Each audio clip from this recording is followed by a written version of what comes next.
Hi, I'm Marcus. 3 days ago, I watched my stepmother Diane deliberately guide my 2-year-old half-brother Tommy's tiny hand toward a patch of scalding road tar while the construction crew took their lunch break. She smiled when he screamed. She told everyone it was just an accident, that toddlers get into everything. But I saw the calculation in her eyes, the way she positioned herself so the workers wouldn't have a clear view, the way she pulled her phone out to record his reaction before helping him. Last night, our family lawyer called me with news that changed everything. My father's will had a clause Diane never knew about. I'm not just inheriting money. I'm inheriting the entire Maxwell Construction empire. And she's about to find out what happens when you hurt an innocent child while trying to eliminate the rightful heir. Before we jump back in, tell us where you're tuning in from, and if this story touches you, make sure you're subscribed, because tomorrow, I've saved something extra special for you. The Nevada sun had been beating down mercilessly on the asphalt all morning, turning the fresh road surface into something that could brand skin in seconds. I was 22, fresh out of college with a business degree I wasn't sure I'd ever use, spending my summer working alongside Dad's construction crews, because he insisted I understand the business from the ground up. Maxwell Construction had been in our family for 3 generations, built from nothing, by my great-grandfather who immigrated from Ireland, with nothing but calloused hands and an unshakable work ethic. My grandfather expanded it across 3 states. My father, Robert Maxwell, turned it into a multi-million-dollar operation that handled everything from highway contracts to commercial developments. I was adjusting the safety cones around a particularly dangerous section of fresh asphalt when I heard Tommy's delighted giggle behind me. My heart immediately clenched with protective instinct. At 2 years old, Tommy was everything innocent and pure in our complicated family dynamic. Born when I was 20, he'd become the light of my life from the moment I held his tiny fist in the hospital. His mother, Diane, had swept into our lives when I was 16, 6 months after my own mother died in a car accident. She was beautiful in that calculated way that some women perfect, with platinum blonde hair always styled to perfection, and a smile that never quite reached her pale blue eyes. I turned around to see Tommy toddling toward the worksite, his chubby legs carrying him faster than his balance could handle. He was wearing his favorite dinosaur t-shirt and tiny work boots that Dad had bought him as a joke, but Tommy wore them everywhere, convinced they made him a real construction worker like his daddy and big brother. My father was reviewing blueprints with the foreman about 50 yards away, completely absorbed in pointing out modifications to the drainage system. The rest of the crew had just headed to the food truck that parked nearby every day at noon. Diane was walking about 10 feet behind Tommy, her phone already in her hand.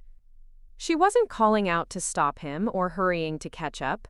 She was filming. I watched her position herself so that the food truck blocked the crew's view of what was happening. Her movements were deliberate, calculated.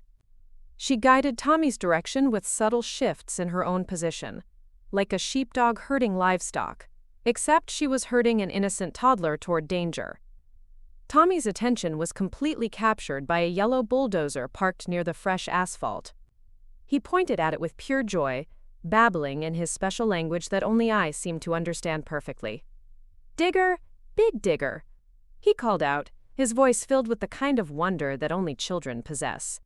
He started moving toward it, his path taking him directly alongside the section of road that was still cooling but remained dangerously hot. I started moving toward him, but Diane called out in a voice that carried clearly across the work site. "Marcus, could you help me with something over here?" She gestured toward her car, which was parked in the opposite direction from Tommy. When I hesitated, looking between her and my little brother, she added with just the right amount of urgency, "It's important. About your father." The mention of Dad made me pause for just a second too long. Diane had been dropping hints for months about Dad's health, about stress from the business, about decisions that needed to be made regarding the company's future. Every conversation felt loaded with implications I couldn't quite grasp, but that left me feeling unsettled. I glanced toward Dad, who was still deep in conversation with the foreman, oblivious to what was unfolding. By the time I turned back, Tommy had reached the edge of the hot asphalt. He crouched down with that fearless curiosity that makes toddlers both magical and terrifying. His small hand reached toward the dark surface that shimmered with heat waves. I opened my mouth to shout a warning, already breaking into a run, but Diane was right there. Instead of pulling him back, she knelt down beside him. I watched in horrified slow motion as she actually guided his hand downward. "Look, Tommy," she said in a sweet voice that made my blood run cold. "Feel how warm it is." She pressed his palm against the scalding tar for what felt like an eternity, but was probably only a second or two. Tommy's scream shattered the desert air. It was a sound I'll never forget. Pure agony and confusion from a child who couldn't understand why someone he trusted would cause him pain. His tiny hand came away from the asphalt with angry red welts already forming across his palm and fingers. The smell of burned skin mixed with hot tar created an assault on the senses that made me physically sick. Diane immediately scooped him up, her face a perfect mask of maternal concern and panic. "Oh my God, Tommy! How did this happen?" she cried out, loud enough for everyone to hear. "He just touched it so fast I couldn't stop him in time." She clutched him to her chest, bouncing him in that universal parent rhythm meant to soothe, but I could see her phone still recording in her other hand. The construction crew came running. Dad dropped his blueprints and sprinted toward us with more speed than I'd seen from him in years. "What happened?" he demanded, his face pale as he reached for Tommy, whose sobs had settled into heartbroken whimpers. "It was so quick," Diane explained, tears streaming down her face in what looked like genuine distress. "I was right here, but you know how toddlers are. They move so fast. He just reached down before I could grab him. The poor baby." She handed Tommy over to Dad, who immediately began examining the burned hand with the gentle efficiency of someone who dealt with construction injuries before. I stood there feeling like I was drowning in disbelief. Every instinct I had was screaming that what I'd witnessed wasn't an accident, but who would believe me? Diane's performance was flawless. She had the tears, the right body language, the perfect explanation. And I was just the college kid who'd been too far away to prevent it from happening. "We need to get him to the emergency room," Dad said, his voice tight with controlled fear. "Marcus, can you drive? My hands are shaking too much." I nodded, still feeling like I was moving through thick fog. As we loaded into Dad's truck, Tommy cradled against his chest. I caught Diane's eye in the rearview mirror. For just a split second, her mask slipped. The tears stopped, and she looked directly at me with an expression of cold satisfaction. Then she blinked, and the concerned stepmother was back. The emergency room visit was a blur of antiseptic smells, concerned nurses, and Tommy's brave attempt to stop crying when the doctor explained he was going to make the ouchie feel better. The burns were second degree, but thankfully not deep enough to cause permanent damage. His small hand was wrapped in gauze and secured with a tiny splint to prevent him from moving his fingers too much while the skin healed. Dad aged 10 years in that waiting room. He kept running his hands through his gray hair and muttering about safety protocols and how he should have been watching more carefully. Diane sat beside him, rubbing his shoulders and murmuring reassurances about how these things happen, how children are unpredictable, how nobody could have prevented it. But I knew better. I kept replaying those few seconds in my mind, analyzing every detail, the way she'd positioned herself to block the crew's view, the phone already recording before anything happened, the deliberate guidance of Tommy's hand toward the hottest part of the asphalt. Most damning of all, that look of satisfaction she'd given me afterward. That evening, back at the family house that Dad had built on a hill overlooking the city, I tried to broach the subject. Tommy was asleep in his crib, his bandaged hand resting on his favorite stuffed elephant. Dad was in his study, and Diane was in the kitchen, humming while she prepared dinner with the kind of domestic serenity that felt obscene after what I'd witnessed. "Dad," I said, finding him staring out the window at the lights of Las Vegas spreading across the valley below. Preparing and narrating this story took us a lot of time, so if you are enjoying it, subscribe to our channel. It means a lot to us. Now back to the story. About what happened today. He held up a hand before I could continue. "I know what you're going to say, son. I should have been watching him more carefully. The job site isn't a playground. I got distracted by the blueprints and..." He trailed off, his shoulders sagging with guilt. That's not what I was going to say. I took a deep breath, trying to find the right words. I don't think it was an accident. Dad turned to face me fully, his weathered face creasing into a frown. What do you mean? I saw Diane guide his hand to the tar, Dad. She was filming it. She positioned herself so the crew couldn't see clearly. This wasn't Tommy being curious. This was deliberate. The silence stretched between us like a chasm. Dad's expression went through several changes before settling on something that looked like disappointment. Marcus, I know you and Diane haven't always gotten along perfectly, but accusing her of deliberately harming Tommy? That's... He shook his head. That's a serious allegation, son. One that doesn't make any sense. Why would she hurt her own child? I wanted to tell him about the look she'd given me, about the calculation I'd seen in her positioning, about the phone that was already recording before Tommy even got close to the tar. But how do you explain intuition to someone who builds his life on concrete facts and measurable results? How do you convince a man that the woman he'd married, the mother of his youngest child, was capable of such calculated cruelty? Maybe she thought it would just be a minor burn, I said weakly. Maybe she wanted to create a situation where you'd blame the job site, where you'd think it was too dangerous for Tommy to be around the business. Dad's frown deepened. Why would she want that? I didn't have a good answer, or rather I had theories that sounded paranoid and far-fetched when I tried to put them into words.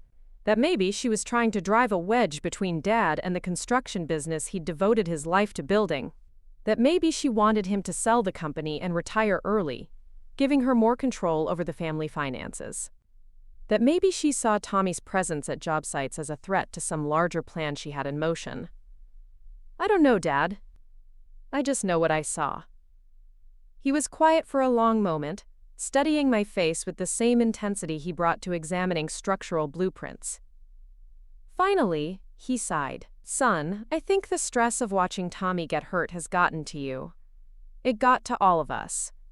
But Diane loves that boy more than anything in the world. The idea that she would deliberately harm him, it's just not possible. That night, I lay in bed staring at the ceiling and wondering if I was losing my mind.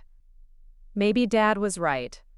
Maybe the shock of seeing Tommy hurt had distorted my perception of events.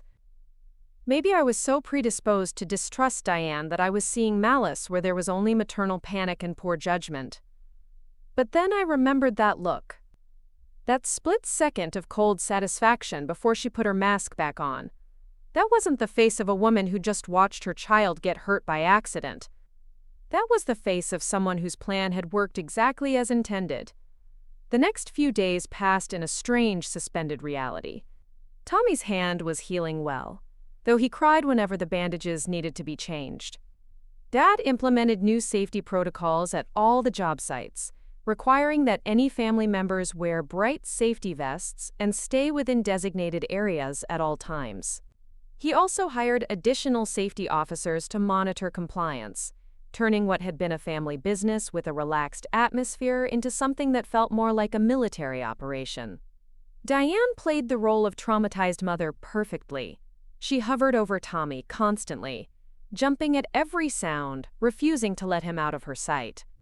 She started researching child safety products online, ordering cabinet locks and outlet covers and corner guards, with the obsessive intensity of someone trying to baby-proof the entire world. To anyone watching, she looked like a woman who'd learned a terrible lesson about how quickly accidents could happen. But I noticed things others didn't.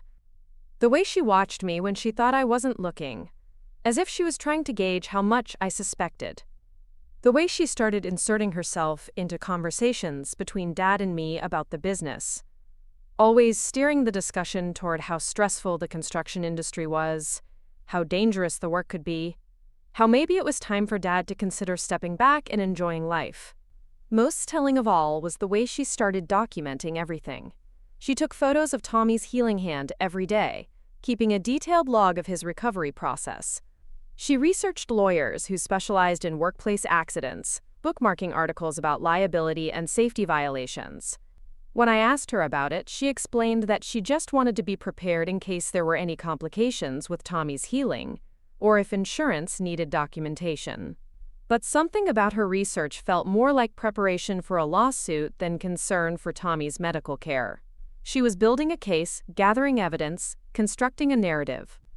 The question was whether she was building a case against the construction company for its alleged safety failures, or whether she was building something else entirely.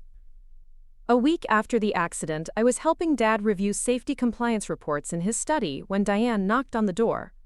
She entered carrying a tray with coffee and homemade cookies, the picture of domestic tranquility. Tommy was balanced on her hip, his bandaged hand now small enough that he could almost use his fingers normally again. "I don't want to interrupt," she said with a smile that didn't reach her eyes, "but I thought you two might need some fuel for all that paperwork." Dad looked up gratefully. "You're an angel, honey. Marcus and I have been going over these incident reports for hours."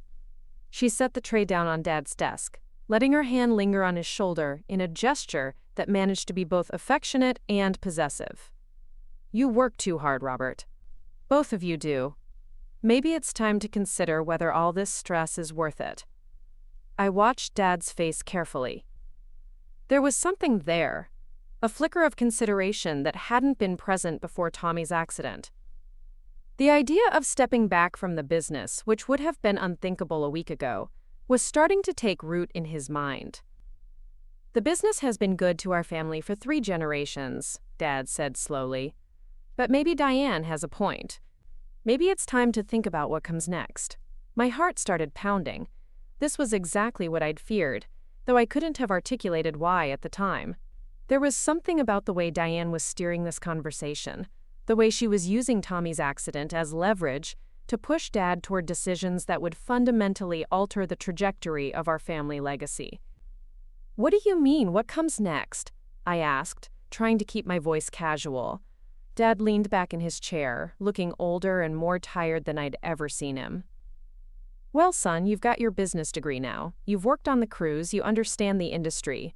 Maybe it's time to start thinking about succession planning. About what happens to Maxwell Construction when I'm not around to run it anymore. You're not going anywhere for a long time, Dad." "I hope not. But watching Tommy get hurt, it reminded me how quickly things can change. How important it is to have plans in place." He glanced at Diane, who was bouncing Tommy gently while he played with her necklace. "Diane and I have been talking about the future. About what would be best for the family." A chill ran down my spine. "What kind of future?" Diane spoke up before Dad could answer. "Nothing dramatic, Marcus. Just practical planning. Making sure everyone's taken care of if something happens to your father. Making sure the business continues to provide for the family, even if it means bringing in outside management or considering offers from larger firms who might want to acquire our contracts." The word acquisition hung in the air like a threat. Maxwell Construction being sold to some corporate conglomerate, 3 generations of family legacy reduced to a line item on someone else's balance sheet. The crews who'd worked for us for decades suddenly answering to efficiency experts who'd never swung a hammer or poured concrete in the desert heat. "Dad," I said carefully, "you've always talked about this being a family business, about building something to pass down to future generations. And it will be, son. But that doesn't necessarily mean you have to run it yourself. Maybe the smart thing is to sell while the market is strong, invest the proceeds wisely, and set up trust funds that will provide for you and Tommy and any other grandchildren I might be lucky enough to have someday." Trust funds. Passive income, the kind of wealth that turned active builders into idle inheritors. I could see the appeal for someone like Diane, who'd grown up far from the world of early morning job sites and safety meetings, and the satisfaction of watching something solid and permanent rise from bare ground. But for me, the business represented something more than just financial security. It was connection to my grandfather's immigrant dreams, to my father's expansion of those dreams, to the possibility of my own contribution to something larger than myself. The idea of selling it felt like betrayal, not just of the past but of the future Tommy might want to inherit someday. "Can we table this discussion for now?" I asked. It's been an emotional week. Maybe we should give it some time before making any major decisions. Dad nodded. Of course, son. This isn't something to rush into. But it's something to think about. After they left the study, I sat in the chair Dad had vacated and tried to process what I'd just heard. A week ago, the idea of selling Maxwell Construction would have been unthinkable. Now it was on the table as a serious possibility, and the catalyst for that change was a 2-year-old's burned hand. Whether by accident or design, Tommy's injury had created exactly the kind of crisis that makes people reevaluate their priorities and question assumptions they'd never examined before. And Diane was positioned perfectly to guide that reevaluation in directions that served her interests. I opened Dad's laptop and spent the next few hours researching everything I could find about business succession planning, about family companies that had been sold during transitions, about the legal and financial implications of different ownership structures. The more I learned, the more convinced I became that Diane's suggestions weren't random. They were strategic, informed by knowledge she couldn't have acquired casually. Late that night, I called my college roommate Jake, who was working at a law firm in California while studying for the bar exam. I explained the situation without mentioning my suspicions about the accident itself, focusing instead on the sudden push toward selling the family business. It sounds like your stepmother is positioning herself pretty cleverly, Jake said after I'd finished explaining. If your dad sells the business, she'd have access to liquid assets that are much easier to control than ownership shares in a construction company. And if something happens to your dad, she'd be in a much stronger position as the widow of a wealthy man than as the wife of a business owner. What do you mean? Well, think about it. Right now, if your dad died tomorrow, you'd probably inherit the business, right? You're his oldest child, you've got the education and experience to run it. But if the business gets sold and the money goes into investments that your dad controls during his lifetime, then when he dies, it all depends on what his will says about how those assets get distributed. My stomach dropped. So if he changes his will to provide for his widow and his minor son, you could end up with a much smaller share of the inheritance than you're probably expecting. Especially if your stepmother convinces him that you're not interested in the responsibility of running a business. I hung up the phone feeling like I'd been punched in the gut. The conversation had clarified something I'd been unable to articulate before. This wasn't just about selling a business. It was about fundamentally altering the structure of our family's wealth and power, with Diane positioning herself to control both. The accident hadn't been random. It had been strategic. And if I was right about that, then everything that had followed had been strategic too. The push towards selling the business, the discussions about succession planning, the subtle undermining of my role in the family legacy, it was all part of a larger plan. But proving it would be nearly impossible. And even if I could prove it, would Dad believe me? Or would he see my accusations as jealousy, as resentment toward his new wife, as an inability to accept that his priorities might have changed after becoming a father again in his 50s? I spent the rest of that night staring out my bedroom window at the city lights, thinking about loyalty and betrayal, about the difference between paranoia and intuition, about how sometimes the people closest to you are the ones best positioned to destroy everything you thought was permanent. Tomorrow, I decided, I would start building my own case. If Diane was playing a long game, then I needed to understand the rules and start playing it myself.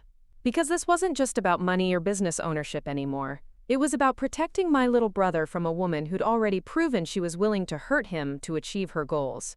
And it was about protecting the legacy that 3 generations of Maxwell men had built, one concrete foundation at a time. The following morning, I woke up with a clarity that felt like stepping out of fog into sunlight. I had spent weeks questioning my own perceptions, wondering if grief and stress had warped my judgment. But Jake's analysis had crystallized something I'd been feeling but couldn't articulate. This wasn't paranoia. This was pattern recognition. I started keeping a journal, not the emotional kind where you pour out feelings, but the methodical kind where you document facts. Every conversation with Diane, every suggestion she made about the business, every time she steered Dad toward decisions that would benefit her financially. I wrote down dates, times, witnesses, when possible. I noted the research she was doing on her laptop when she thought no one was looking. The phone calls she took in private. The way she changed the subject whenever I asked direct questions about her background before she married Dad. 3 weeks after Tommy's accident, I discovered the first concrete piece of evidence that my instincts weren't wrong. I was using Dad's computer to update safety training records when I accidentally clicked on Diane's user account instead of mine. Her browser history was still open, and what I saw made my blood run cold. She had been researching construction accident settlements, not just casual browsing, but deep dives into legal precedents, average payout amounts, and strategies for maximizing compensation in workplace injury cases. She had bookmarked articles about proving negligence in family-owned businesses, about how emotional trauma damages could be calculated, about the difference between worker compensation claims and personal injury lawsuits. But the most damning discovery was a draft email in her sent folder. It was addressed to a personal injury attorney in Phoenix, dated just 2 days after Tommy's accident. The subject line read, "Consultation regarding workplace injury to minor child." The email detailed Tommy's burns, but the narrative she'd constructed was completely different from what had actually happened. In her version, Tommy had been left unsupervised, near dangerous equipment, while the construction crew was distracted. She described a chaotic work environment where safety protocols were routinely ignored, where family members were allowed to wander through hazardous areas without proper protection. She mentioned that she had tried to implement safety changes before, but had been dismissed by management who prioritized profits over protection. None of it was true. Our job sites were among the safest in the industry, with accident rates well below the national average. Dad had always been fanatical about safety training and equipment. The crew that day had followed every protocol correctly. Tommy's accident had happened during lunch break in an area that was clearly marked and cordoned off. But Diane's version painted a picture of negligent management and a pattern of safety violations that put children at risk. It was a narrative designed to maximize both sympathy and legal liability. More importantly, it established grounds for a lawsuit that could potentially bankrupt Maxwell Construction or force a settlement large enough to cripple the company's ability to operate. I screenshot everything before closing the browser, my hands shaking as I realized the scope of what I was uncovering. This wasn't just about changing Dad's mind about retirement or influencing his will. This was about destroying the business entirely, turning Tommy's injury into a weapon that could eliminate the family legacy and transfer all the wealth into Diane's control. That evening, I tried a different approach with Dad. Instead of making accusations I couldn't prove, I asked questions about things I could verify. "Dad, what did you and Diane talk about before you got married?" "About expectations for the business, I mean." We were in his workshop behind the house, where he went to think and tinker with woodworking projects. The smell of sawdust and oil reminded me of childhood evenings spent learning to use tools under his patient instruction. Tommy was napping, and Diane was at her book club, which gave us privacy to talk without interruption. Dad paused in his sanding of what looked like the beginnings of a toy chest. "What do you mean, son?" "Well, she didn't grow up around construction. Her family was in banking, right? Did she understand what it meant to marry into a business family? The hours? The physical demands? The financial risks?" "We talked about it some," Dad said carefully. "She knew the business was important to me, that it had been in the family for generations. She seemed supportive of that." "Did she ever express concerns about the safety aspects? About the liability risks of having family members involved in operations?" Dad set down his sandpaper and looked at me directly. "Why are you asking these questions, Marcus?" I chose my words carefully. "I've been thinking about what you said the other night, about succession planning and the future of the company. I want to make sure I understand all the factors involved in making that kind of decision." "The safety issue has become more prominent since Tommy's accident," Dad admitted. "Diane has done a lot of research about industry accident rates, about the risks of having children around construction sites. She's shown me some statistics that are pretty sobering." "What kind of statistics?" "Well, apparently family-owned construction companies have higher accident rates than corporate operations because they tend to be more relaxed about safety protocols. There's data suggesting that mixing family relationships with business operations creates blind spots that can lead to preventable injuries." I felt my jaw tighten. Those statistics sounded like they came directly from the personal injury websites Diane had been researching.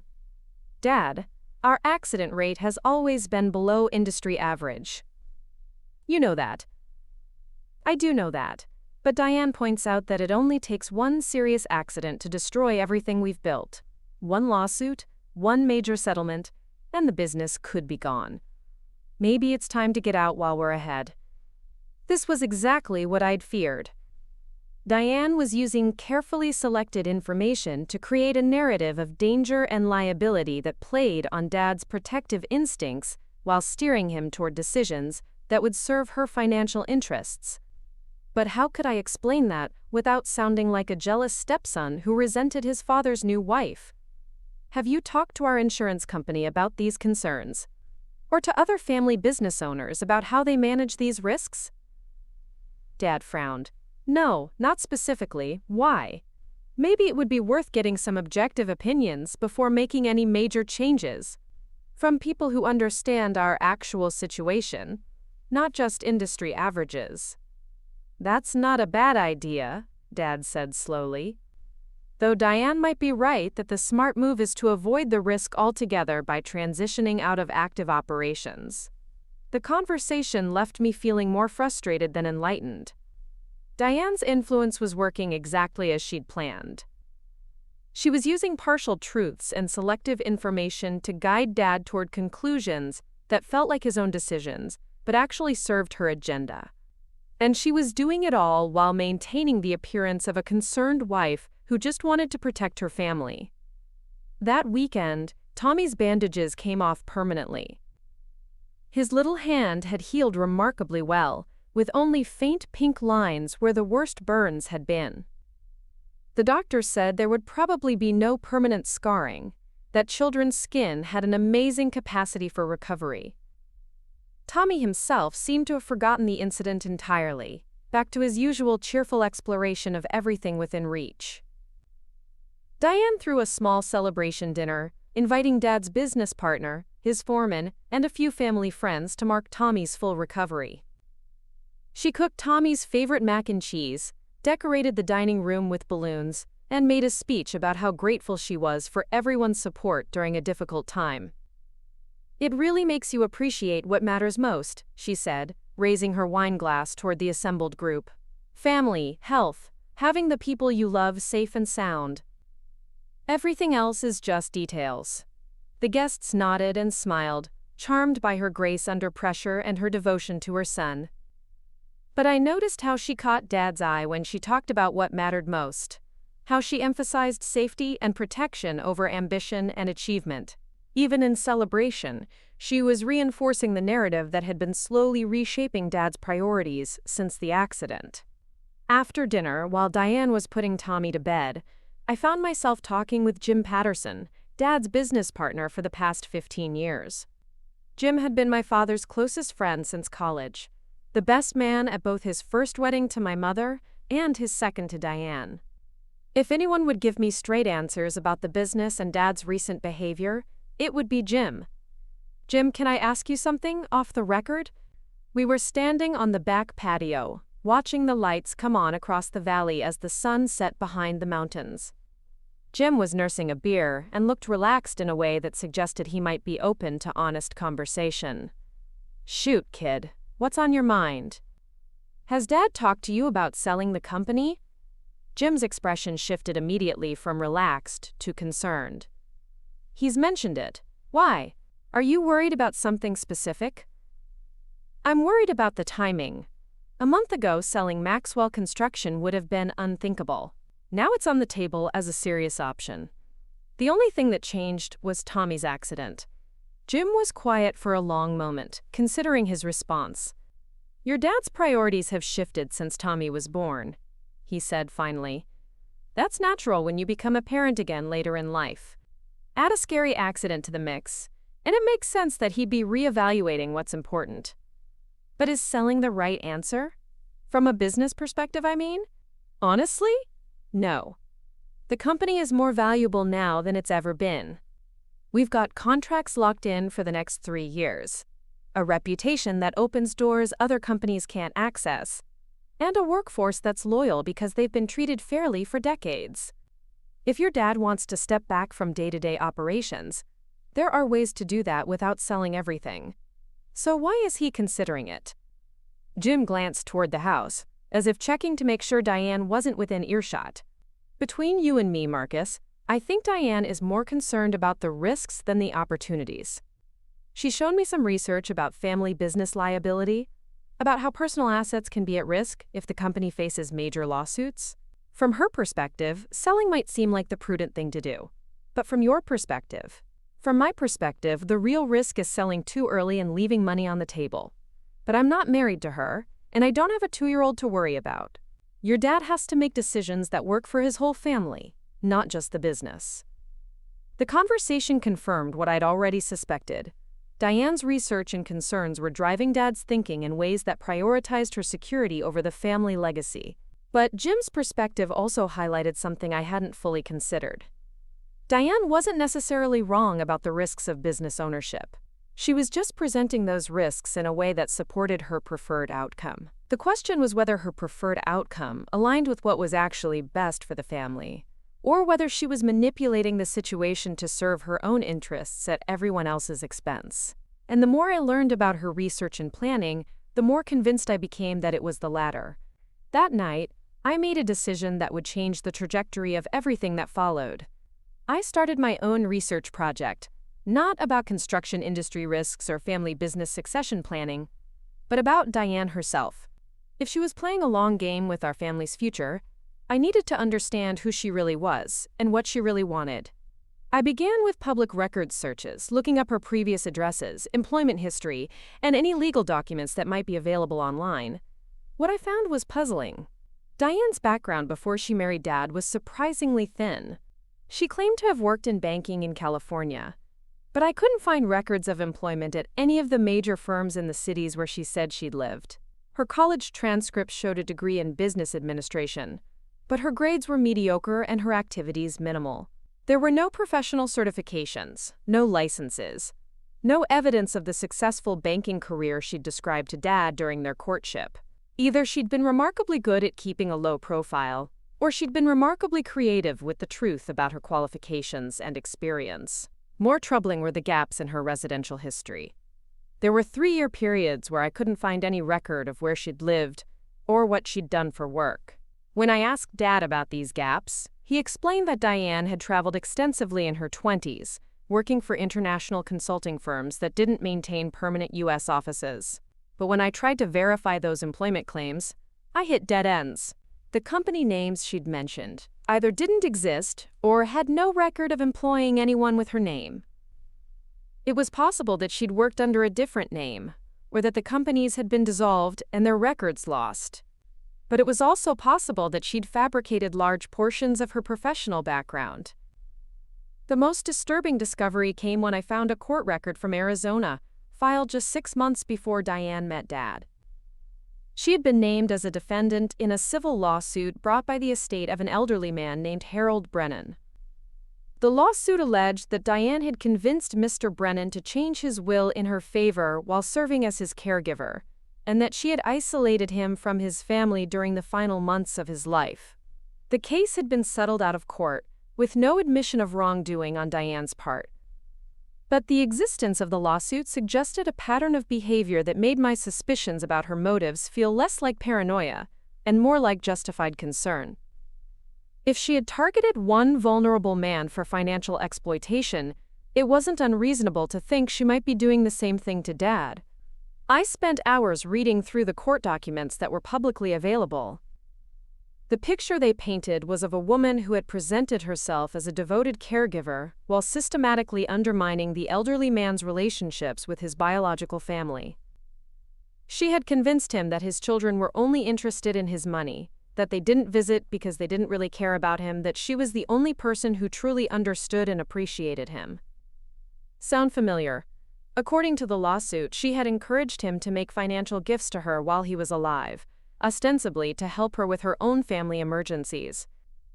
She had suggested changes to his estate planning that would have left his children with minimal inheritances while providing her with the bulk of his assets. And she had documented his growing dependence on her care as evidence that she deserved compensation for her sacrifice and dedication. The parallels to her behavior with Dad were impossible to ignore. The way she positioned herself as the only person who truly understood his needs and priorities. The way she encouraged him to make decisions that would protect her and Tommy, while potentially disadvantaging me. The way she was documenting Tommy's accident and its aftermath as evidence of her superior judgment about family safety. But having suspicions and having proof were two different things. The Arizona lawsuit had been settled, not won, which meant there was no legal determination that Diane had done anything wrong. And even if she had exploited Harold Brennan, that didn't prove she was exploiting Dad. It just suggested that she was capable of such behavior under the right circumstances. Still, the discovery changed my perspective on everything that had been happening since Tommy's accident. What I'd initially seen as misguided concern now looked like calculated manipulation. What I'd interpreted as protective instinct now seemed like strategic positioning. And what I'd hoped was temporary paranoia in the aftermath of trauma now felt like justified alarm about a genuine threat to my family. The challenge was figuring out what to do with this information. If I confronted Dad with accusations about Diane's past, he would almost certainly defend her and dismiss my concerns as jealousy or resentment. If I confronted Diane directly, she would know that I was investigating her and would likely accelerate whatever timeline she was working on for her plans. My best option seemed to be continuing the investigation while looking for opportunities to subtly influence Dad's thinking without revealing what I'd discovered. I needed to find ways to slow down the momentum towards selling the business while building a stronger case for my concerns about Diane's motives. But time was working against me. Every day that passed gave Diane more opportunities to solidify her influence over Dad's decisions. Every conversation about business risks and family safety pushed him further toward conclusions that would benefit her at everyone else's expense. And every moment of normalcy and domestic tranquility strengthened his emotional attachment to the life she had created for him. I realized that I was engaged in a chess match where my opponent had been planning her moves for years while I was just beginning to understand the rules. But I also realized that I had advantages Diane might not have anticipated. I understood the construction business in ways she never could. I had relationships with Dad's employees and partners that were based on years of mutual respect and shared work. And I had a legitimate claim to the family legacy that couldn't be easily dismissed or overcome. The question was whether those advantages would be enough to counter her head start and superior strategic position, and whether I could find a way to protect both the business and my little brother without destroying the family relationships that mattered most to me. The next phase of my investigation would require more careful planning and greater risks. But Tommy's laugh echoing through the house every evening reminded me what was at stake. This wasn't just about money or business ownership. It was about protecting an innocent child from someone who had already proven willing to hurt him for strategic advantage. And it was about preserving something my great-grandfather had built with his bare hands, something my grandfather had expanded with vision and determination, something my father had grown into a legacy worth fighting for. Even if that fight meant going to war with the woman who had married into our family with what I now believed were predatory intentions from the very beginning. My breakthrough came from an unexpected source 3 months later. Tommy had started talking more, his vocabulary expanding in that explosive way that happens with toddlers. Most of his words were the typical ones you'd expect: mama, dada, cookie, truck. But one afternoon, while I was watching him play with his toy construction vehicles in the living room, he pointed to a picture on the mantel and said something that made my heart stop. "Hot hurt," he said clearly, pointing to a photo of Dad's construction crew. "Mama said hot hurt."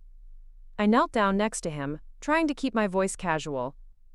"What did Mama say about hot hurt, buddy?" Tommy's face scrunched up in concentration, the way it did when he was trying to remember something important. "Mama said, touch hot." Tommy touch hot. Big ouchie. He held up his hand, examining the faint pink lines that were all that remained of his burns. My hands trembled as I processed what he'd just told me. At 2 years old, Tommy's understanding of cause and effect was still developing, but his memory of that day was clear enough. Diane had told him to touch the hot tar. She hadn't been trying to prevent an accident, she had been instructing him to cause one. But even as relief flooded through me at finally having confirmation of what I'd witnessed, I realized how impossible it would be to use Tommy's testimony to convince anyone else. A toddler's recollection of events wouldn't hold up in any legal proceeding, and Dad would dismiss it as a child's confused memory of a traumatic experience. Still, hearing Tommy's innocent words gave me the validation I'd been desperately needing. I wasn't paranoid. I wasn't imagining malicious intent where none existed. Diane had deliberately caused Tommy's injury, and now I had to figure out how to prove it and protect my family from whatever she was planning next. That evening, I made a decision that would either solve everything or destroy what remained of my relationship with Dad. I called Harold Brennan's son in Arizona. Finding David Brennan's contact information had taken weeks of careful research. The court documents from the lawsuit against Diane had listed him as the primary plaintiff, but getting his current phone number required.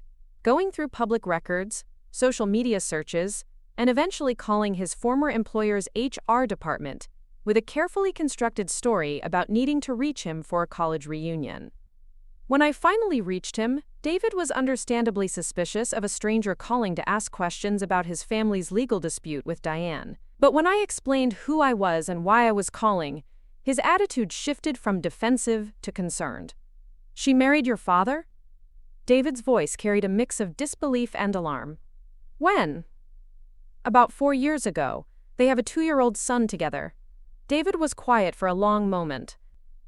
When he spoke again, his voice was heavy with regret. "I should have pushed harder to get that lawsuit to trial instead of accepting the settlement. If I'd known she was going to target another family." "Can you tell me what happened with your father?" "It's a long story, but the short version is that she presented herself as a professional caregiver when Dad started needing help around the house. She was charming, competent, everything we could have hoped for. But gradually she started isolating him from us. She'd schedule his medical appointments during times when we couldn't attend. She'd tell us he was sleeping when we called. She convinced him that we were being selfish by expecting him to babysit our kids or attend family gatherings when he should be resting. The pattern sounded eerily familiar, though the specifics were different. Diane hadn't tried to isolate Dad from me entirely, but she had certainly worked to minimize my influence over his business decisions. Quote, "The financial manipulation was more subtle," David continued. "She'd mention her own money problems in passing, talk about how hard it was to make ends meet on a caregiver's salary. Dad started giving her bonuses, then loans, then outright gifts. By the time we realized what was happening, she'd convinced him to change his will to leave her nearly everything." "What finally made you realize she was manipulating him?" Dad had a lucid moment near the end when he asked why none of his children visited anymore. "When we told him we'd been trying to visit, but she kept turning us away, he got angry. Really angry. That's when we learned about all the financial gifts and the will changes. He tried to fix things, but he died before he could complete the process. And the settlement? She had documentation for everything. Emails from Dad saying he didn't want to be disturbed, medical records suggesting that family visits were stressing him out and affecting his health. Receipts for all the money he'd given her, with notes in his handwriting explaining that the gifts were voluntary expressions of gratitude. She'd built a bulletproof case that made her look like a devoted caregiver who'd been unfairly attacked by greedy relatives. David's description sent chills through me because I could see how easily the same strategy could be applied to Dad. Diane had been documenting everything since Tommy's accident, building a record that portrayed her as the concerned wife whose judgment about family safety had been vindicated by events. If something happened to Dad, she could present herself as the widow who had tried to protect her family from the dangerous construction business, but had been overruled by a stubborn husband and resentful stepson. "David, I need to ask you something, and I know it's going to sound crazy. Do you think Diane could have deliberately caused Tommy's accident to create leverage for her other plans?" Another long pause. "Based on what she did to my father, I'd say she's capable of anything if it serves her purposes. She's one of the most calculating people I've ever encountered." Everything she does is strategic, even when it looks spontaneous or emotional. Would you be willing to talk to my father? Or to testify about what happened with your family if it comes to that? Absolutely. I should have done more to warn people after we settled the lawsuit. If she's targeting another family, I want to help stop her. I hung up the phone feeling both vindicated and terrified. Having David's confirmation of Diane's manipulative capabilities gave me external validation of my concerns. But it also underscored how sophisticated and dangerous she really was. If she had successfully exploited Harold Brennan despite the vigilance of his adult children, what chance did I have of protecting Dad when she had years of intimate access to influence his thinking? But David's story also gave me insight into Diane's methods that I could use to anticipate her next moves. She was a long-term planner who built comprehensive documentation to support her narrative. She isolated her targets gradually, while maintaining plausible explanations for why family relationships were deteriorating. And she positioned herself as the devoted caregiver, whose only interest was protecting her vulnerable loved one from the stress and demands of greedy relatives. Armed with this knowledge, I began paying closer attention to the subtle ways Diane was already implementing similar strategies with Dad. She had started scheduling his doctor's appointments and handling his medical insurance, claiming that she wanted to reduce his stress by managing the administrative details he hated. She monitored his blood pressure daily and kept detailed records of when it spiked, correlating those spikes with particularly challenging days at work or difficult conversations about business decisions. When I suggested that Dad and I should have lunch to discuss some upcoming contract negotiations, Diane would mention that his blood pressure had been elevated lately, and perhaps it would be better to wait until after his next doctor's appointment.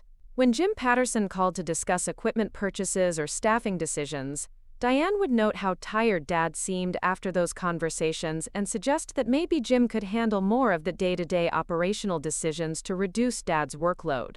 Each intervention seemed reasonable in isolation, but collectively they were creating a narrative that Dad's health was deteriorating due to business stress, and that the people around him were being insensitive to his needs by continuing to involve him in complex decisions. It was exactly the pattern David had described with his father, adapted to fit Dad's specific circumstances and vulnerabilities. But recognizing the pattern and stopping it were different challenges entirely.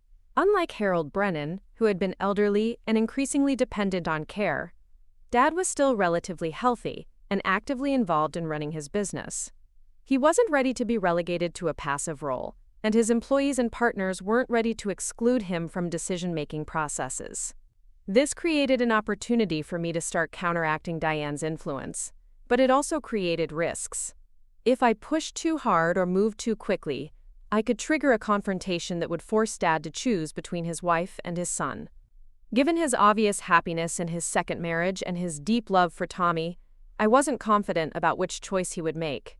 Instead, I decided to start building my own documentation and support network. I began recording conversations with Dad about business decisions, making sure to capture his enthusiasm for the work and his clear thinking about strategic issues. I documented instances when he seemed energized rather than stressed by challenging projects or complex negotiations. And I started having more frequent conversations with his business partners, employees, and longtime clients to ensure they understood that he was still actively engaged and mentally sharp. Most importantly, I began spending more time with Tommy when Diane wasn't around. I wanted to strengthen my relationship with my little brother, partly because I genuinely loved him, but also because I recognized that he might be the key to everything that was happening. If Diane's ultimate goal was to position herself and Tommy as Dad's primary heirs while minimizing my inheritance, then Tommy's future was as much at stake as mine. During these one-on-one times, Tommy continued to make comments that supported my understanding of what had really happened the day he was burned. He would play with his toy trucks and reenact scenarios where "Mama said touch" led to big ouchie. He would point to hot surfaces and say "Mama hot," with a matter-of-factness that broke my heart. He was too young to understand the implications of what he was remembering, but his innocent recollections provided ongoing confirmation that Diane had orchestrated his injury.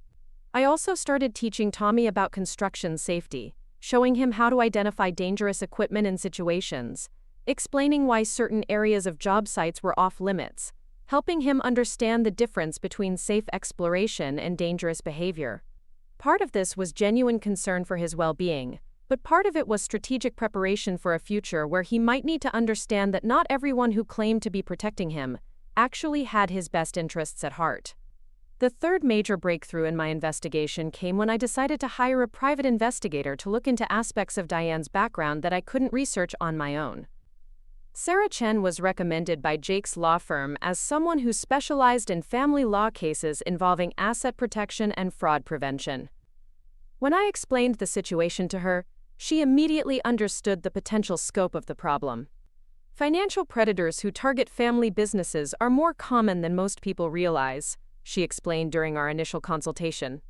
The construction industry is particularly vulnerable because these companies often have significant assets tied up in equipment and contracts, but they also face substantial liability risks. Someone with the right knowledge and positioning can manipulate those dynamics very effectively. Sarah's investigation uncovered details about Diane's past that I never could have found on my own. Using professional databases and investigative techniques that weren't available to civilians, she traced Diane's movements over the past 15 years and discovered a pattern that was both more extensive and more sophisticated than I had imagined. Harold Brennan hadn't been Diane's first target. Before Arizona, she had been involved with an elderly widower in Colorado who had changed his will to benefit her shortly before dying of complications from a fall at home. Before Colorado, there had been a wealthy divorced man in Texas whose adult children had been excluded from his estate planning after he married Diane, in a ceremony that took place just months before he suffered a fatal heart attack. In each case, Diane had presented herself as a caring companion who was being unfairly attacked by greedy relatives who couldn't accept their loved one's happiness with a younger woman. In each case, she had built comprehensive documentation to support her version of events, and in each case, she had walked away with substantial financial settlements that allowed her to maintain a comfortable lifestyle while searching for her next target. But the most disturbing discovery was that Diane had been researching Dad in Maxwell Construction for months before they actually met. She had attended industry events where she knew he would be present. She had studied his family situation, his business challenges, and his personal vulnerabilities. Their meeting at a charity function hadn't been a chance encounter. It had been a carefully orchestrated introduction designed to put her in position to begin the seduction process. "She's what we call a professional widow," Sarah explained when she presented her findings. "She identifies wealthy men who are emotionally vulnerable due to recent losses or major life changes, establishes herself as an indispensable companion, and then positions herself to inherit significant assets when they die. The fact that your father is still relatively young and healthy might mean she's planning a longer timeline, but it also might mean she's preparing more aggressive strategies to accelerate the process." The implications of this revelation were staggering. Everything I had assumed about Diane's motivations was both right and wrong. Right in that she was definitely targeting our family for financial exploitation. Wrong in that the scope of her planning was far more extensive and sophisticated than I had imagined. This wasn't opportunistic gold digging. This was professional-level fraud, executed by someone with years of experience manipulating vulnerable people. But having this information also created new dilemmas. The evidence Sarah had gathered was compelling, but much of it would be difficult to present to Dad without revealing that I had hired a private investigator to research his wife. The other incidents in Diane's past were matters of public record, but connecting them to a pattern of predatory behavior required the kind of analysis that would be obvious to Dad as the product of professional investigation. More troubling was the question of what Diane might do if she realized I was building a case against her. Her previous targets had been isolated elderly men whose adult children lived far away and had limited ability to monitor the situation closely. Dad was different. He was younger, healthier, more socially connected, and he had a son who was present every day and actively involved in his business. If Diane felt threatened by my investigation, she might accelerate whatever timeline she was working on, or adopt more aggressive tactics to eliminate me as an obstacle to her plans. The burned hand incident had demonstrated that she was willing to hurt Tommy to advance her agenda. If she concluded that I represented a serious threat to her ultimate goals, what might she be willing to do to neutralize that threat? Sarah recommended that I consider seeking a protective order or alerting law enforcement to the potential danger, but the legal threshold for such interventions was high. Suspicion wasn't enough.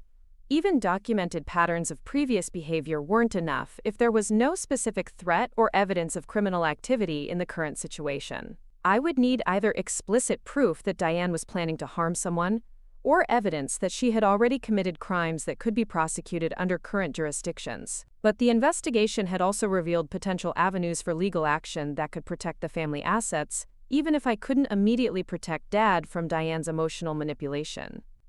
If I could prove that Diane had married Dad under false pretenses, concealing her history of financial exploitation, that might be grounds for annulling the marriage, or at least preventing her from claiming spousal inheritance rights. Similarly, if I could demonstrate that her influence over Dad's business decisions was based on fraudulent misrepresentation of her qualifications and expertise, that might provide grounds for legal action to protect the company from being sold or transferred based on her recommendations. The challenge was gathering that proof without alerting Diane to what I was doing, and without destroying my relationship with Dad in the process. I needed to find a way to expose her deception while preserving the family relationships that mattered most to me. The opportunity came sooner than I expected, and from a direction I never could have anticipated.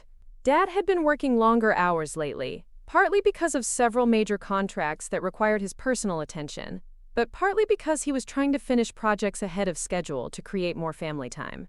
The irony was painful. He was working harder to spend more time with a wife who was systematically undermining everything he was working to build. One evening in late October, Dad came home looking more exhausted than I had ever seen him.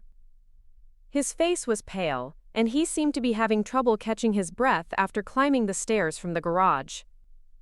When Diane took his blood pressure, it was elevated enough that she insisted on calling his doctor immediately. The doctor recommended that Dad come in for evaluation the next morning, and the tests revealed irregularities in his heart rhythm that required immediate attention from a cardiologist. Within 48 hours, Dad was scheduled for a cardiac catheterization procedure to determine whether he needed medication, lifestyle changes, or more invasive intervention.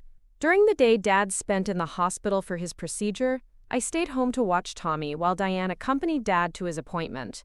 This gave me several hours of unsupervised access to her computer, her files, and her personal belongings. I knew it was a violation of privacy that could have serious legal and personal consequences if discovered, but I also knew it might be my only opportunity to find conclusive proof of what she was planning. What I found exceeded my worst fears and gave me everything I needed to protect my family, but it also revealed that I had been operating under a dangerous misunderstanding of how much time I had to act. Diane wasn't building toward a long-term strategy that would unfold over years. She was implementing a plan that was already in its final stages, and Dad's heart problems had accelerated her timeline in ways that put everyone I loved in immediate danger. Hidden in a locked file cabinet in Diane's home office, beneath stacks of Tommy's medical records and insurance documents, I found a folder labeled Estate Planning, Maxwell Family. Inside were documents that made my blood run cold. Draft wills, life insurance policy modifications, and business dissolution paperwork, all bearing Dad's forged signature. The will revisions were particularly chilling. In the current version Dad had filed with his attorney, I inherited 60% of Maxwell Construction, with 30% going to Tommy in trust and 10% to Diane. The forged version reversed those percentages entirely, leaving me with a token 10%, while Diane gained control of Tommy's 60% as his guardian until he reached 25. More disturbing were the handwritten notes in the margins, calculating how much the business would be worth if liquidated immediately, versus sold to specific competitors who had apparently already been contacted about potential acquisition. But the life insurance modifications were what made me realize Dad's cardiac episode hadn't been coincidental. Diane had increased his coverage to $5 million just 3 months earlier, citing the need to protect the family if something happened to the primary breadwinner.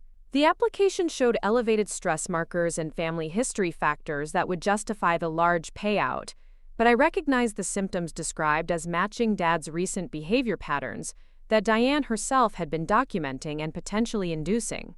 Most damning of all was a detailed timeline written in Diane's handwriting, tracking Dad's health indicators alongside business stress events. She had been monitoring his blood pressure, sleep patterns, and cardiovascular responses to work-related conversations for months.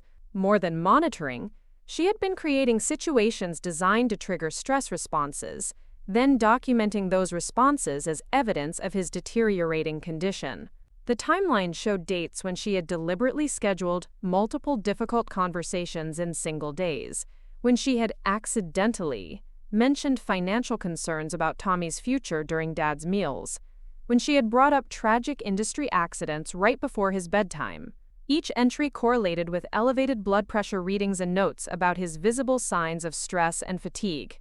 I photographed every page with shaking hands, knowing that what I was seeing represented not just fraud but a methodical campaign to literally worry Dad to death, while building legal justification for the enormous life insurance payout that would follow. But the timeline also revealed something that gave me hope. Diane's plan depended on Dad's continued deterioration following a predictable medical progression that would appear natural to investigators. If I could disrupt that progression by reducing his stress and exposing the sources of the pressure he'd been experiencing, I might be able to save his life while buying time to build a legal case that would protect our family from her predatory scheme. The cardiac catheterization results had shown blockages that required medication and lifestyle changes but not immediate surgery. Dad returned home with strict instructions about diet, exercise, and stress management. The cardiologist emphasized that with proper care, Dad could expect many more healthy years, but that ignoring the warning signs could lead to a major cardiac event within months. Diane received this news with perfectly performed relief and concern, immediately volunteering to take over all household management and business administration to reduce Dad's workload. She suggested that he should step back from active involvement in Maxwell Construction, delegating operational decisions to managers while focusing on rest and recovery. But I recognized her recommendations as continuation of the same stress-inducing tactics, now disguised as medical necessity. Taking Dad away from the work he loved and the daily purpose that energized him would likely accelerate his decline rather than promote his recovery. I needed to find a way to intervene without triggering the confrontation that could split our family apart permanently.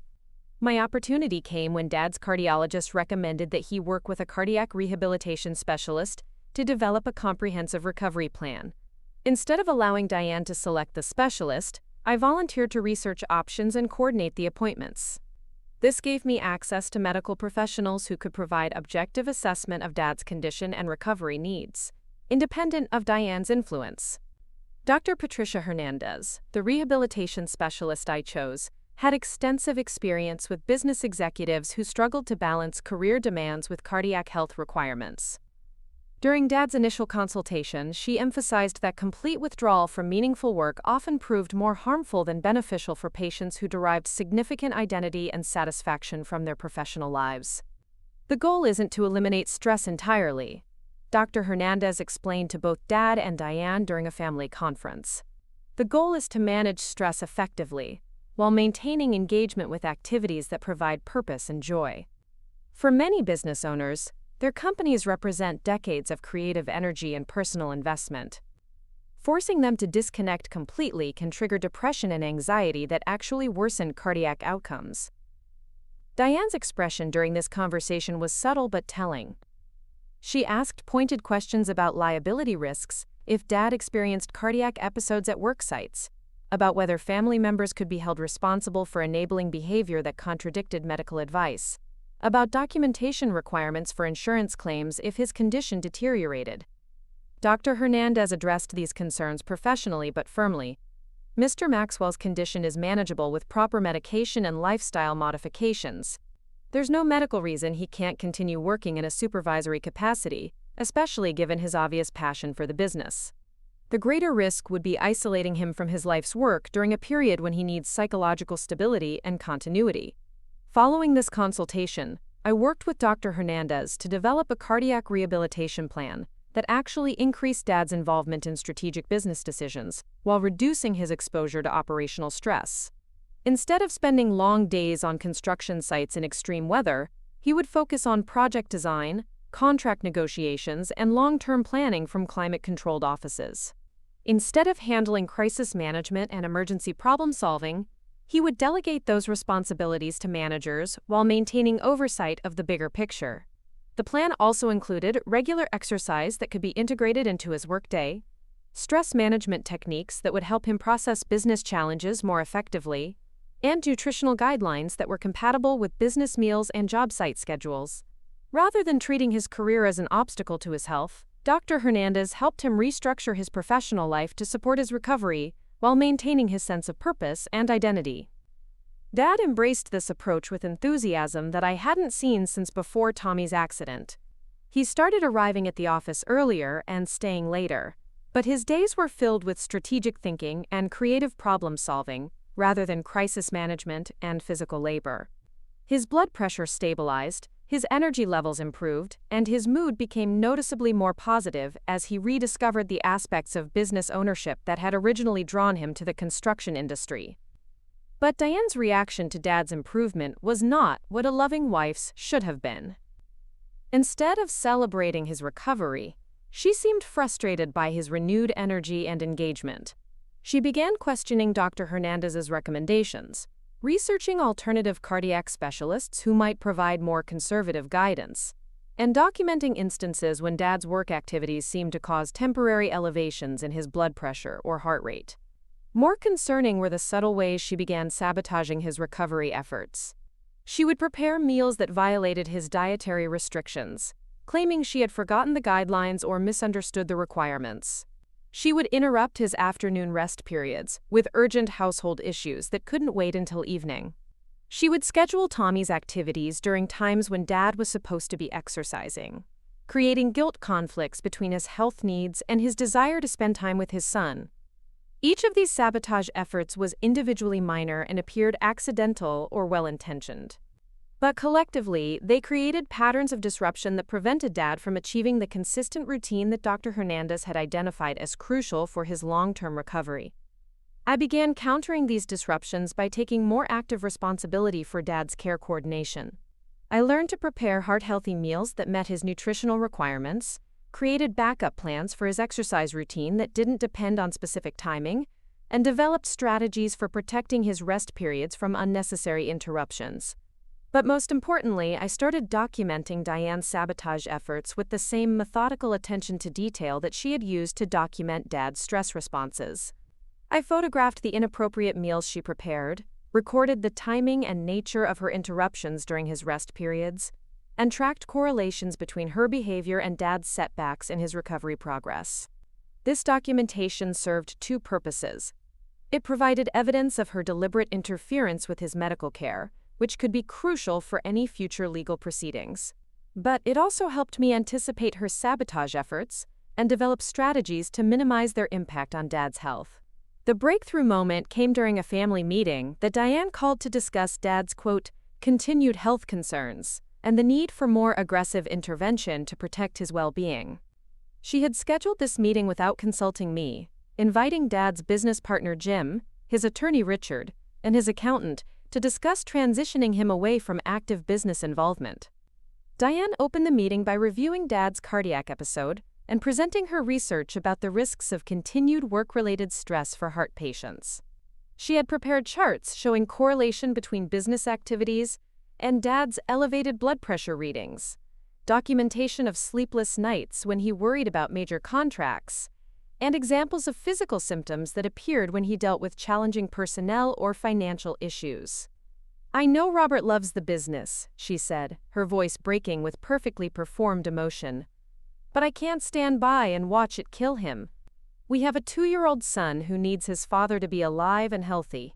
Sometimes love means protecting people from themselves. Jim, Richard, and the accountant listened respectfully, but I could see them struggling with the disconnect between Diane's presentation and their own recent interactions with Dad. In their experience, he seemed energized and engaged by the work, not drained or overwhelmed by it.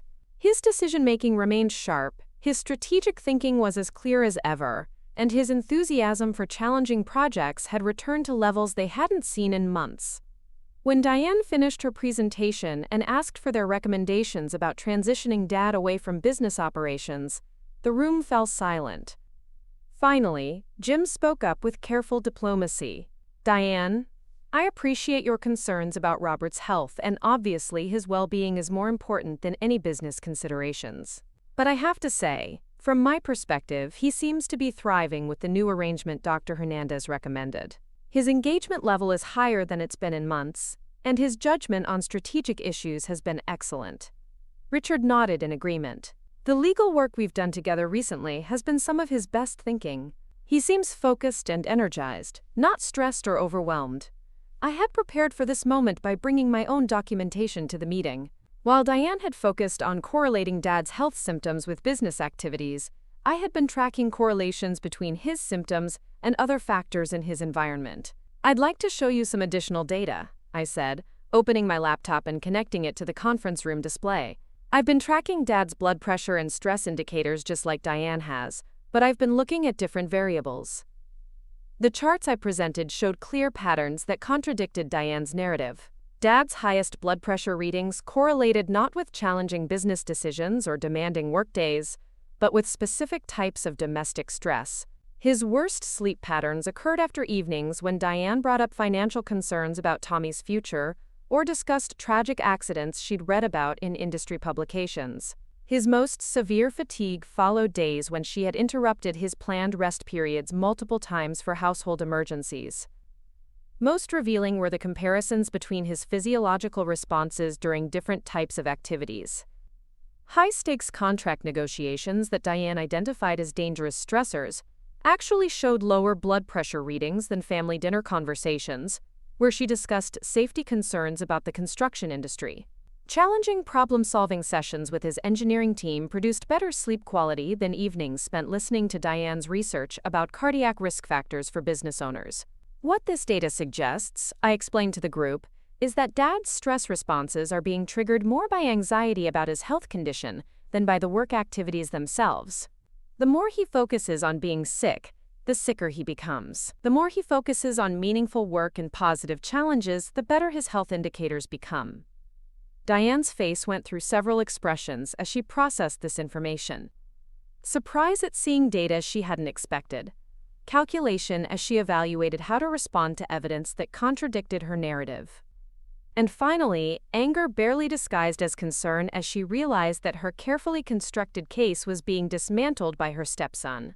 "Marcus," she said in a voice that remained steady despite the fury I could see in her eyes, "I know you want to believe your father is fine, but denial doesn't change medical reality. Dr. Hernandez might have good intentions, but she doesn't live with Robert every day. She doesn't see how exhausted he is after difficult workdays, or how he worries about employee safety when he can't sleep at night." But Jim had been studying my charts while Diane spoke, and his expression was troubled in a way that had nothing to do with Dad's medical condition. "Diane, can you help me understand something? If Robert's health problems are related to work stress, why do his symptoms seem to be worse on weekends and evenings when he's not working? And why has his condition improved so much since he started working with a cardiac rehabilitation specialist?" Quote, "This was the question I had been hoping someone would ask, because it highlighted the fundamental flaw in Diane's argument. If business activities were genuinely endangering Dad's health, removing him from those activities should have produced immediate improvement in his condition. Instead, the opposite had occurred. His health had deteriorated during periods of forced inactivity and improved when he returned to meaningful work under proper medical supervision." Richard, who had been quietly reviewing both sets of documentation, finally spoke up with the careful precision that made him such an effective attorney. "It seems to me that we have two different theories about what's affecting Robert's health, supported by two different sets of data. Rather than debating which interpretation is correct, perhaps we should ask Robert himself what he thinks is helping his recovery and what he believes is hindering it." This was exactly the opening I had been hoping for, because it shifted the conversation away from abstract arguments about medical data and back to Dad's actual experience of his own condition. And Dad's experience clearly showed that returning to meaningful work had improved his health, while focusing on his limitations had worsened it. But Diane recognized the threat this approach represented to her narrative, and her response revealed more about her true priorities than she probably intended. Robert isn't qualified to make objective decisions about his medical care, she said quickly. He's emotionally invested in the business in ways that cloud his judgment about what's safe for him. That's why spouses and family members need to step in sometimes to protect people from dangerous choices. The room went quiet, as everyone absorbed the implications of what she'd just said. Diane had essentially argued that Dad was incompetent to make decisions about his own life, and that she should have the authority to override his preferences in favor of her interpretation of his needs. Jim's expression shifted from troubled to alarmed. Richard began taking notes with the focused attention he brought to depositions. Even the accountant, who usually remained neutral in family discussions, looked uncomfortable with Diane's assertion that she should have decision-making authority over Dad's business and medical choices. But it was Dad himself who ended the debate, walking into the conference room with Tommy balanced on his hip and Dr. Hernandez's latest test results in his hand. "Sorry I'm late," he said cheerfully, apparently oblivious to the tension in the room. "Tommy's babysitter canceled, so I brought reinforcement." He kissed the top of Tommy's head and set him down with a box of quiet toys near the conference table. "Actually, your timing is perfect," I said. "We were just discussing your recovery progress and what approach would be best for your continued health improvement." Dad glanced around the room, clearly sensing the undercurrents of conflict, but not understanding their source. "Well, I can tell you that I feel better than I have in months. Dr. Hernandez says my numbers are all moving in the right direction, and I'm sleeping better than I have since." He paused, as if trying to identify exactly when his sleep problems had started. "Since Tommy's accident," Diane finished quickly. "You've been worried about safety issues ever since then." But Dad shook his head. "No, actually, the sleep problems started before that. I remember because I was having trouble concentrating during the contract negotiations with Morrison Industries, which was at least 2 months before Tommy got hurt." This was a detail I hadn't known before, and it supported my theory that Diane had been implementing her stress-inducing tactics for far longer than the timeline she had presented. If Dad's health problems predated Tommy's accident, then the accident couldn't have been the triggering event for his cardiac issues. Instead, it had been another element in a longer campaign designed to undermine his health, while building justification for the major life changes Diane was advocating. "The point is," Dad continued, "whatever was causing those problems seems to be resolved. I'm enjoying the work again, my energy levels are good, and Dr. Hernandez says I can expect a full recovery as long as I stick with the current plan." He looked at the charts still displayed on the conference room screen, then at the faces of the people around the table. "Is there some reason we're debating whether I should continue with a treatment plan that's obviously working?" The question hung in the air like a challenge, and I realized that this was the moment when everything would either come together or fall apart completely. Dad deserved to know what had been happening to him, but revealing Diane's manipulation would mean destroying his marriage and Tommy's family structure. Protecting him from that knowledge meant allowing her to continue undermining his health and positioning herself to inherit everything he'd worked to build. But the choice was taken away from me by Tommy himself, who had been playing quietly with his toys while listening to the adult conversation with the intense focus that young children bring to things they don't quite understand. "Mama made Daddy sick," he said suddenly, looking up from his toy trucks with the matter-of-fact tone he used for stating obvious facts. "Mama said Daddy's sick, Daddy's scared. Tommy's scared too." The room went completely silent as everyone processed what Tommy had just said. Out of the mouths of babes comes the truth that adults spend months dancing around. Dad looked at his youngest son with confusion and growing concern, then turned to Diane with questions in his eyes that she couldn't answer without revealing everything. And in that moment of silence, I made the decision that would change our family forever. I opened the folder containing the evidence I'd been gathering for months and placed it on the conference table where everyone could see it. "Dad," I said quietly, "I think it's time you learned what's really been happening to you." The silence stretched like a taut wire about to snap. Dad picked up the first document from the folder, his weathered hands trembling slightly as he recognized his own signature on papers he had never signed.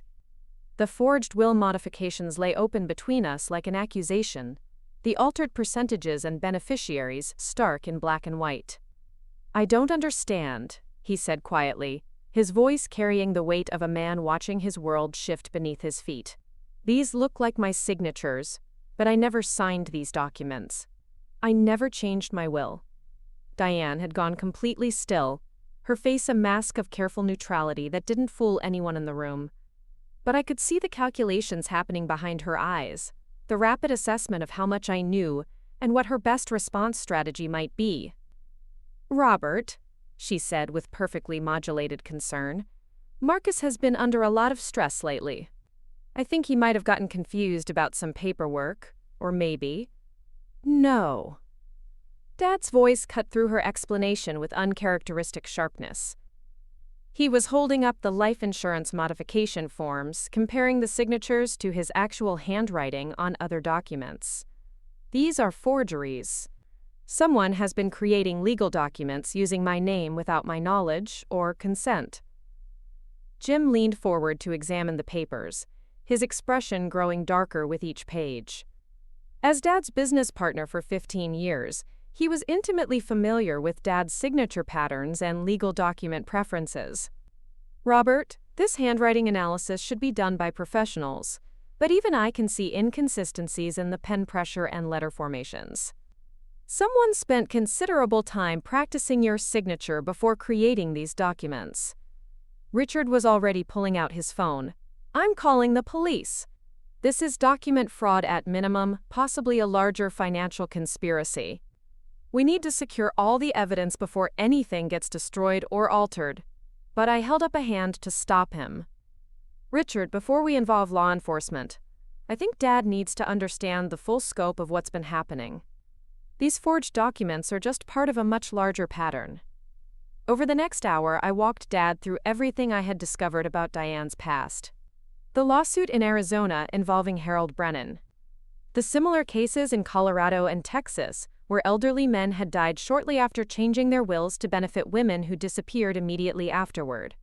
The professional investigation that had revealed Diane's systematic research into our family's financial situation before she had supposedly met Dad by chance.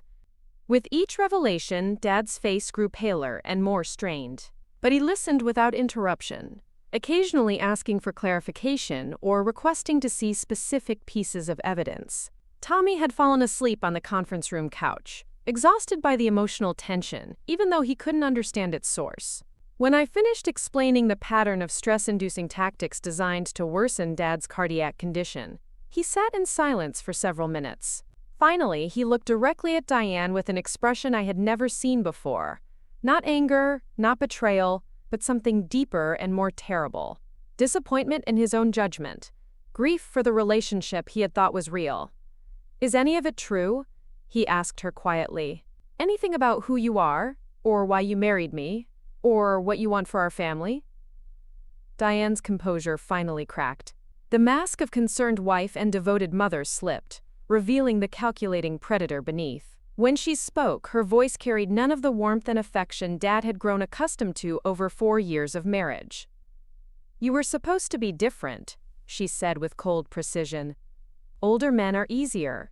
They're grateful for attention, less suspicious of motives, more willing to believe they've found unexpected love in their golden years. But you're too healthy, too involved with that damn business, too connected to people who notice things." The admission hung in the air like poison. Dad's shoulders sagged as if she had physically struck him, but he didn't look away from her face. He was finally seeing her clearly, perhaps for the first time since they had met. "And Tommy?" he asked, his voice barely above a whisper. "What about Tommy?" "Tommy was supposed to be insurance," Diane replied with chilling matter-of-factness. "A child creates legal ties that are harder to break, emotional leverage that's harder to ignore. But he also created complications I hadn't anticipated." I felt rage building in my chest like a physical force, but I forced myself to remain calm. We needed her to keep talking, to provide the kind of explicit admissions that would be crucial for both legal proceedings and Dad's emotional recovery. "What kind of complications?" I asked. Diane glanced at me with something approaching respect, as if she was finally acknowledging me as a worthy opponent rather than an obstacle to be managed. You. I underestimated your intelligence and your persistence. Most adult children from first marriages are too caught up in their own lives to pay attention to what their fathers do with new wives.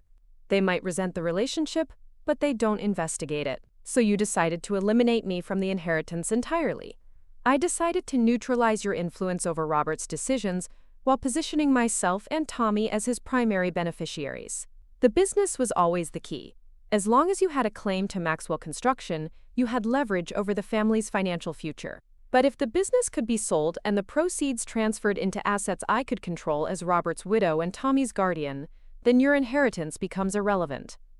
Jim was recording the conversation on his phone, having quietly activated the device when Diane began her admissions. Richard was taking notes with the focused intensity of someone building a legal case. The accountant looked like he was calculating the potential financial damages from Diane's schemes. But Dad was focused on something else entirely. You hurt Tommy deliberately. That wasn't an accident. For the first time since her mask had slipped, Diane showed a flicker of something that might have been shame. Children heal quickly. The burns were superficial, carefully calculated to cause temporary pain without permanent damage. It was necessary to create the crisis that would push you towards selling the business. Necessary. Dad repeated the word like he was tasting something bitter. You tortured my son because it was necessary for your financial planning. Our son, Diane corrected. And yes, it was necessary. You were too attached to the business, too resistant to arguments about safety and liability. The accident provided concrete evidence that the construction industry was too dangerous for family involvement. It gave me the leverage I needed to convince you that protecting Tommy required eliminating the source of risk. I thought about Tommy's innocent recollections of that day, his matter-of-fact repetition of, "Mama said touch hot." The memory of his screams when his tiny hand made contact with the scalding asphalt, the weeks of bandages and pain medication and nightmares about hot hurt. And if Dad's cardiac condition had worsened instead of improved, if the stress you were creating had triggered a major heart attack, Diane's expression showed no remorse, only clinical assessment. The life insurance policy would have provided adequate compensation for Tommy and myself. Grieving widows with young children receive considerable sympathy and support. It would have been a tragic but natural conclusion to a man who worked too hard and ignored his health problems. The casual way she discussed Dad's potential death, as if it would have been merely another step in her business plan, finally broke through his stunned composure. He stood up abruptly, his chair scraping against the floor, and walked to the window overlooking the construction yard, where 3 generations of Maxwell men had built their legacy. 4 years, he said without turning around. 4 years of marriage. 4 years of believing I had found happiness again after losing Marcus's mother. 4 years of thinking Tommy was the blessing of my later life, and you was the partner who would help me raise him. His voice cracked on the last words, and I realized he was crying. Robert. Diane tried, but he held up a hand without turning around. No, you don't get to say anything else. You've said enough. The next several hours passed in a blur of phone calls and legal procedures. Richard contacted the district attorney's office to report the document fraud and the broader pattern of financial exploitation. The police arrived to collect evidence and take statements. Child Protective Services was notified about the deliberate injury to Tommy, though he would remain in Dad's custody while the investigation proceeded. Diane was arrested on charges of fraud, forgery, and child endangerment. As the handcuffs clicked around her wrists, she looked back at Dad with an expression that contained no apology, no regret, only anger at being outmaneuvered by people she had considered inferior opponents. "You'll never prove the cardiac manipulation," she said as the officers led her toward the door. "And you'll never undo the damage I've already caused. Tommy will grow up knowing his mother is in prison because his father and brother chose money over family." It was her final attempt to inflict emotional damage, and it hit its target. Dad's face went gray as he processed the implications of what Tommy's childhood would look like now. But Jim stepped forward with the kind of protective loyalty that had made their business partnership so successful. "Tommy will grow up knowing his father protected him from someone who was willing to hurt him for money," Jim said firmly. "That's not damage, Diane. That's heroism." After she was gone, we sat in the empty conference room trying to process what had just happened. Tommy was still asleep on the couch, his innocent face peaceful in a way that broke my heart. How do you explain to a 2-year-old that his mother is a predator who used him as a weapon against his own family? She was right about one thing, Dad said quietly. I don't know how to undo the damage that's already been done. Not just to the business or the finances, but to Tommy. To you. To the trust and relationships that make a family work. I looked at my father, this man who had always seemed invincible to me, now broken by the realization that his judgment had been so catastrophically wrong about the person closest to him. But I also saw something else in his face. Relief. The stress and confusion that had been wearing him down for months was gone, replaced by clarity about what had really been happening to him. Dad, the only damage that matters is what happens going forward. Tommy is too young to understand what Diane did, but he's old enough to know that you protected him when it mattered. The business is still strong, our relationships with employees and clients are intact, and we have time to rebuild everything else. Richard looked up from his legal notes. Actually, from a legal standpoint, Robert's position is quite strong. The forged documents are clearly invalid, so his original will and business structure remain in effect. Diane's criminal behavior provides grounds for divorce that would eliminate any spousal inheritance claims. And the evidence of deliberate harm to Tommy gives Robert strong leverage in custody proceedings. Jim nodded in agreement. From a business standpoint, Maxwell Construction is in better shape now than it was 6 months ago. Robert's health has improved, his decision-making has been excellent, and we've got more major contracts than we can handle. The only thing that was wrong was the stress being artificially created at home. Over the following weeks, as the legal proceedings moved forward and the full extent of Diane's schemes became public, I watched Dad transform from the confused and exhausted man he had become back into the confident leader I remembered from my childhood. Without the constant undermining and manipulation, his natural energy and optimism returned. His cardiac symptoms disappeared entirely as his stress levels normalized and his sleep quality improved. But the most remarkable change was in his relationship with Tommy. Freed from Diane's influence, Dad was able to focus entirely on being the father Tommy needed. They spent hours together at construction sites, with Tommy wearing his tiny hard hat and safety vest, learning about the business that would one day be his inheritance. Dad taught him the names of different types of equipment, showed him how foundations were poured and walls were framed, explained the satisfaction of building something permanent and useful.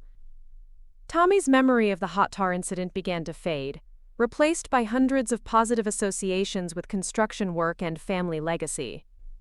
He started talking about becoming a, quote, builder like Daddy and Marcus when he grew up, his innocent enthusiasm reminding us all of why the business mattered beyond its financial value. The legal resolution took almost 2 years, but when it was finally complete, Diane received a 20-year sentence for fraud, forgery, and child endangerment. The judge noted that her pattern of behavior across multiple states suggested sophisticated criminal intent rather than opportunistic gold digging. She would be eligible for parole in 12 years, by which time Tommy would be old enough to understand the truth about what she had done and why she was no longer part of his life. Dad never remarried, though he dated occasionally. He said he wasn't sure he trusted his judgment enough to bring another woman into Tommy's life, at least not until Tommy was old enough to protect himself if necessary. But he seemed genuinely happy as a single father, finding fulfillment in his work and his relationships with his sons that didn't require romantic partnership to feel complete. I took over increasing responsibility for Maxwell Construction's operations, working closely with Dad on strategic planning while handling more of the day-to-day management. It was the succession plan we should have implemented years earlier, without the artificial pressure and manipulation that had nearly destroyed our family relationships. Tommy grew into a confident, curious child who divided his time between construction sites and preschool with equal enthusiasm. He had no conscious memory of Diane's deliberate cruelty, but he retained a healthy wariness of situations that made him uncomfortable, and a strong attachment to the family members who had protected him when he was vulnerable. On his 5th birthday, Tommy asked me why he didn't have a mommy like other kids. I had dreaded this conversation for years, but when the moment came, I found myself able to answer with honesty that was appropriate for his age and understanding. "You had a mommy who got sick in her heart," I explained. "Not the kind of sick that doctors can fix, but the kind of sick that makes people hurt other people they're supposed to love. So she had to go away where she couldn't hurt anyone anymore, and Daddy and I take care of you instead." Tommy considered this explanation with the serious concentration he brought to difficult concepts.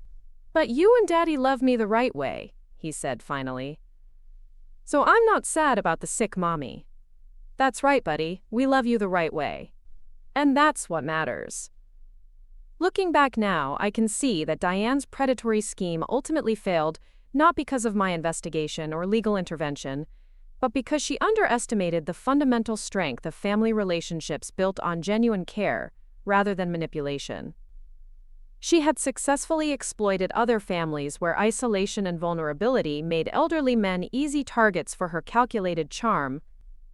But our family had multiple generations of shared history, business partnerships based on mutual respect, and relationships with employees and community members who cared about our well-being beyond their financial interests. When crisis came, we had resources she hadn't anticipated and support systems she couldn't undermine.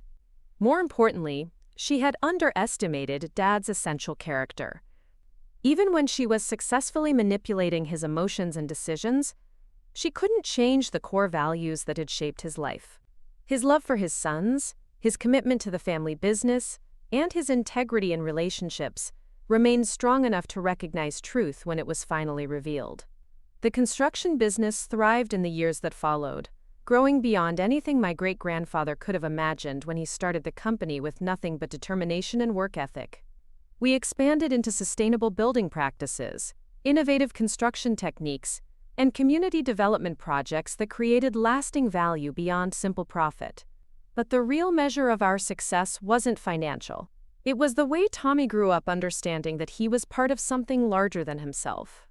Something built by people who loved him enough to protect him from those who would exploit his innocence for their own gain. It was the way Dad rebuilt his confidence and his judgment, while maintaining openness to relationships and experiences that enriched his life.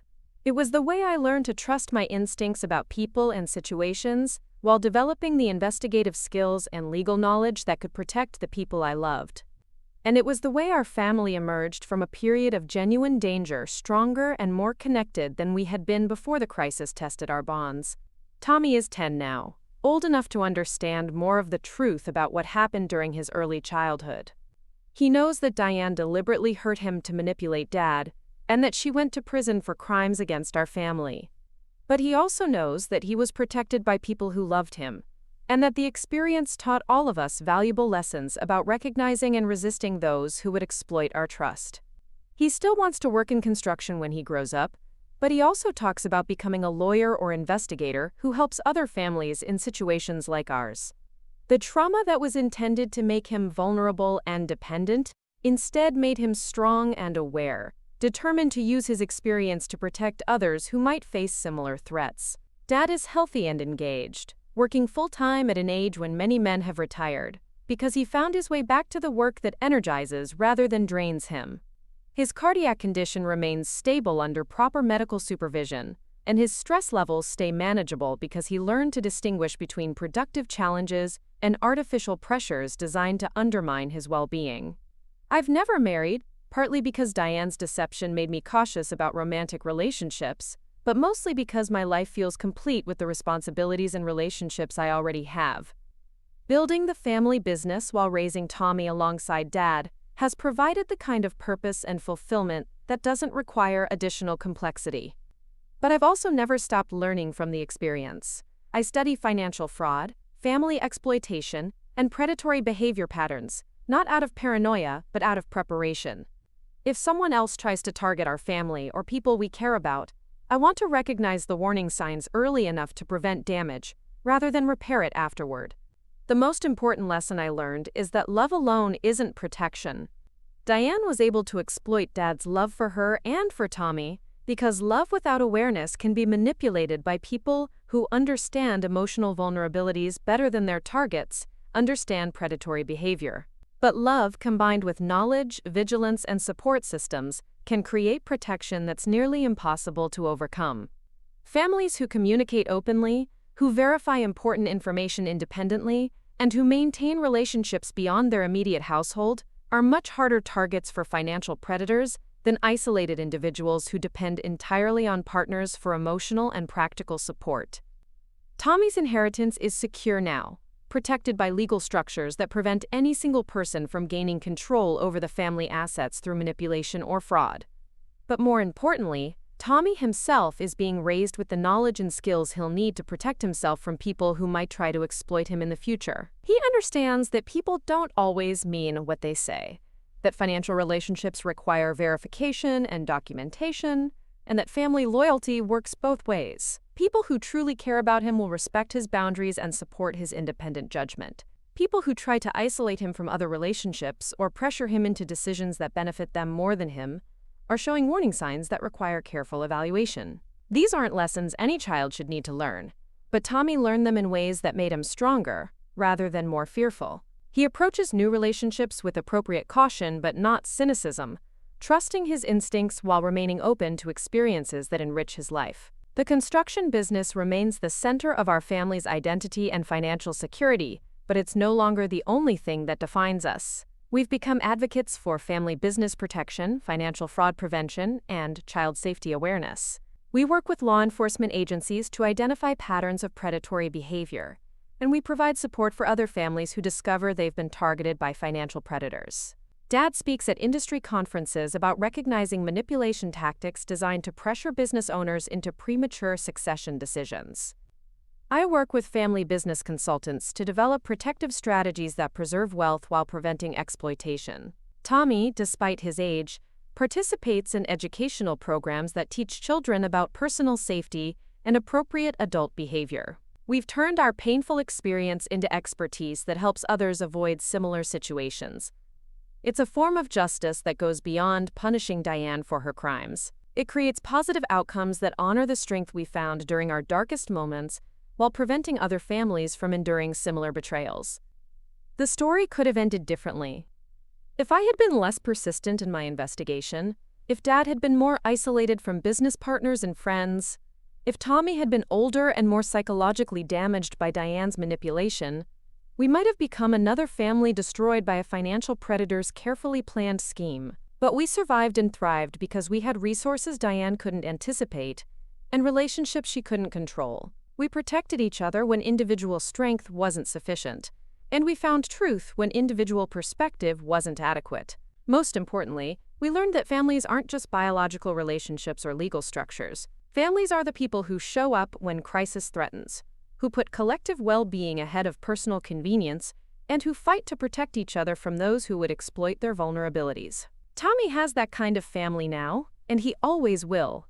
That's his real inheritance, more valuable than Maxwell Construction, or any financial legacy we might leave him. He belongs to people who will never stop protecting him, and he's learning to become the kind of person who protects others in return.